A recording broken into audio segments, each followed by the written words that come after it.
روزے کو کمال تک پہنچانے کے لیے 4 چیزوں کو چھوڑنا ہوگا. 4 چیزیں اگر ہیں، نہیں ہیں تو مبارک، ہیں تو چھوڑنا ہوگا. میرے نبی نے فرمایا جو شراب پیتا ہے اس کا روزہ اوپر نہیں جاتا ہے.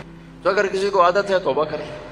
پھر شرابی تو تھوڑے ہیں، جو ماں باپ کا نافرمان ہے اس کا روزہ اوپر نہیں جاتا ہے، یہ بہت زیادہ ہیں. ماں باپ کی نافرمانی تو جنگل کی گھاس کی طرف پھیلی ہوئی ہے. شاید ہی کوئی خوش قسمت ماں باپ ہوں گے جن کی اولاد ان کی آنکھوں کی ٹھنڈک ہوگی، ورنہ آج کل اولاد سینے کا کانٹا بنے ہوئے ہیں اور کانٹے کی طرح چبھے ہوئے خنجر کی طرح کاٹ رہے ہیں.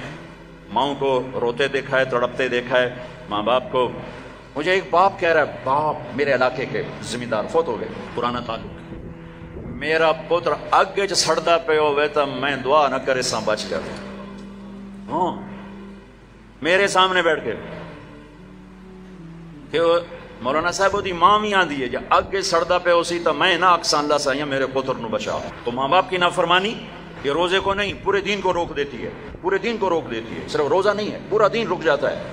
ایک صحابی علقمہ رضی اللہ تعالیٰ عنہ، ان کی بیگم کا پیغام آیا کہ میرے خامن مر رہے ہیں، کلمہ نہیں پڑھا جا رہا. صحابی جن کے بارے میں اللہ کہتا ہے کلن وعد اللہ الحسنى، میرے محبوب تیرا ہر صحابی جنتی. وعدہ، وعدہ کیا ہے؟ وعدہ. ان کی خطائیں معاف، یہ نہیں کہ ان سے گناہ نہیں ہوئے تو ہم نے معاف کر دیا، آپ کی توفیل معاف کر دی. تو آپ دوڑے ہوئے گئے، کہا بیٹا کلمہ پڑھو. کہا جی نہیں پڑھا جا رہا، بول رہے ہیں کلمہ نہیں پڑھا جا رہا. آپ نے پوچھا ماں باپ میں کون ہے؟ کہا جی ماں. آپ نے پوچھا ناراض ہے؟ کہا جی ناراض ہے. ہم بولو وہ آ گئی. تو آپ نے پوچھا علقمہ کی ماں تم ناراض ہو بیٹے سے؟ کہا جی ناراض ہو. کیوں ناراض ہو؟ اب وجہ سننا، آج کل کی وجہ نہیں، وجہ سننا. کہا یا رسول اللہ میرا بچہ بہت نیک ہے، رات کا اٹھنے والا تھا، دن کا روزے والا تھا، لیکن مجھ سے بات بدتمیزی سے کرتا تھا، سخت لہجے میں بولتا تھا. مجھے اس کا دکھ ہے، اس نے اپنی زبان سے میرا دل توڑا، زخمی کیا. اللہ اللہ. آج کی طرح نہیں کہ ماں باپ کو دھکے دیے جا رہے ہوں، گالیاں دی جا رہی ہیں، صرف اتنا کہ یہ مجھے بدتمیزی کے ساتھ مجھ سے بولتا تھا. تو آپ نے کہا معاف کرو گی؟ کہا میرا جی نہیں چاہتا. آپ نے کہا میں آگ لگا دوں اس کو، پھر سفارش کرو گی؟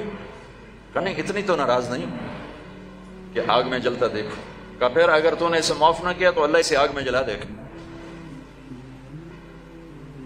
کہا اچھا میں معاف کرتی ہوں، میں معاف کرتی ہوں. آپ نے کہا بیٹا کہو لا الہ الا اللہ. تو ان کی زبان سے نکلا لا الہ الا اللہ اور جان نکل گئی.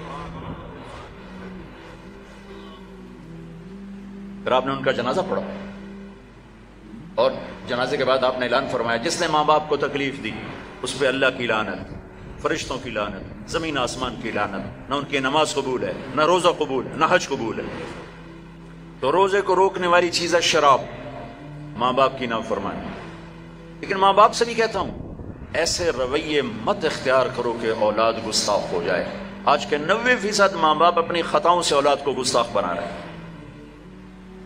انہیں پتہ نہیں ہے کہ اولاد کو لے کے کیسے چلنا ہے.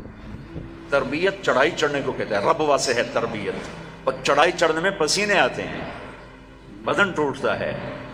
اور آج کی تربیت ہے ڈنڈے مارو بے عزت کرو، ڈنڈے مارو بے عزت کرو، چاہے ماں باپ ہو، چاہے اسکول ہو، چاہے مدرسہ ہو، چاہے وہ مکتب ہو، بے عزت کرو. یہ چیز گستاخی پیدا کرتی ہے. میرے نبی نے کہا اکرموا اولادکم، اکرموا اولادکم، اپنی اولاد کو عزت دو. حضرت علی کا فرمان ہے لأنہم خلقوا لزمان غیر زمانکم، یہ تم سے اگلے زمانے کے لیے پیدا کیے گئے ہیں. اگر اپنے نام کو باقی رکھنا چاہتے ہو تو ان کو عزت دو.